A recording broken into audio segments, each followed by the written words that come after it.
natin to. Isa na naman followers ang kakain natin na request. Tara, let's go! First, yung banana. Pero syempre guys, bago natin kainin yan, don't forget to follow me and comment sa comment section next kakain natin ha. At eto na ngayon, banana na saba, isang piling. Hindi naman natin siya mumukbangin. Tikman na natin.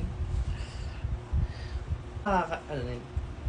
Mention natin kaya. Tikman natin.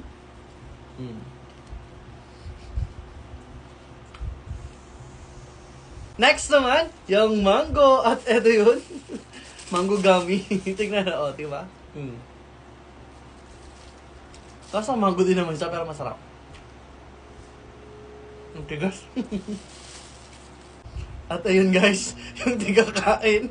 Next naman, yung apple. Pero syempre guys, naganap tayo ng pang alternative. Sito na apple. Apple flavor. Yung patama na yan. Masarap to, malamig na malamig. Tikman natin.